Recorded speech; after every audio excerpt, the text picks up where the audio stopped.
ಕನ್ನಡ ಕಿರುತೆರೆ ನಟಿ ಶೋಭಿತಾ ಶಿವಣ್ಣ ನಿಧನ. ಬ್ರಹ್ಮಗಂಟು ನಟಿಗೆ ಇದ್ದಕ್ಕಿದ್ದಂತೆ ಏನಾಯಿತು?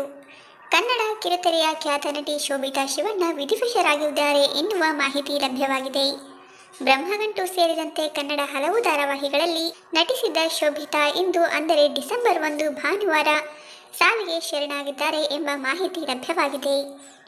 ಕಿರುತೆರೆ ನಟಿ ಹೈದರಾಬಾದ್ನಲ್ಲಿ ಸಾವಿಗೆ ಶರಣಾಗಿದ್ದಾರೆ ಎನ್ನುವ ಮಾಹಿತಿ ಸಿಕ್ಕಿದ್ದು, ಕರ್ನಾಟಕದಲ್ಲಿರುವ ಅವರ ಕುಟುಂಬಸ್ಥರು ಹೈದರಾಬಾದ್ನ ಶೋಭಿತಾ ನಿವಾಸಕ್ಕೆ ತೆರಳುತ್ತಿದ್ದಾರೆ. ಇನ್ನು ಇತರ ಭಾಷೆಯ ಧಾರಾವಾಹಿಗಳಲ್ಲಿ ನಟಿಸಿದ ಶೋಭಿತಾ ಮದುವೆಯ ನಂತರ ಹೈದರಾಬಾದ್ನಲ್ಲಿ ವಾಸವಾಗಿದ್ದರು. ಸಕಲೇಶಪುರ ಮೂಲದವರಾದ ಶೋಭಿತಾ ಶಿವಣ್ಣ ಮೊದಲಿನಿಂದಲೂ ನಟನೆಯಲ್ಲಿ ಅತೀವ ಆಸಕ್ತಿ ಹೊಂದಿದ್ದರು. ಸಿಕ್ಕ ಅವಕಾಶವನ್ನೆಲ್ಲ ಬಳಸಿಕೊಂಡ ಅವರು ತೆರೆಯಲು ಮಿಂಚಿದ್ದಾರೆ. ಕನ್ನಡದ ಬ್ರಹ್ಮಗಂಟು, ನಿನ್ನಿಂದಲೇ ಧಾರಾವಾಹಿಯಲ್ಲಿ ನಟಿಸಿರುವ ಇವರು ಇತರ ಭಾಷೆಯ ಧಾರಾವಾಹಿಗಳಲ್ಲೂ ನಟಿಸಿದ್ದರು.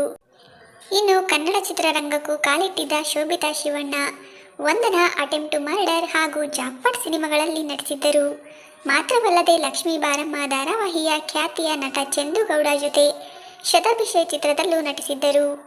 ಕಳೆದ ವರ್ಷ ಅಂದರೆ 2023ರ ಮೇ 22ರಂದು ದಾಂಪತ್ಯ ಜೀವನಕ್ಕೆ ಕಾಲಿಟ್ಟಿದ್ದ ನಟಿ ಶೋಭಿತಾ ಶಿವಣ್ಣ ಮದುವೆಯ ಬಳಿಕ ಪತಿಯ ಜೊತೆಗೆ ಹೈದರಾಬಾದ್ನಲ್ಲಿ ವಾಸವಾಗಿದ್ದರು ಎನ್ನುವ ಮಾಹಿತಿ ಇದೆ.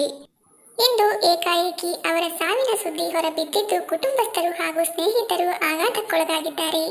ಸದ್ಯ ಸಕಲೇಶಪುರದಲ್ಲಿರುವ ಶೋಭಿತಾ ಶಿವಣ್ಣ ಕುಟುಂಬಸ್ಥರು ಹೈದರಾಬಾದ್ಗೆ ಹೊರಟಿದ್ದಾರೆ.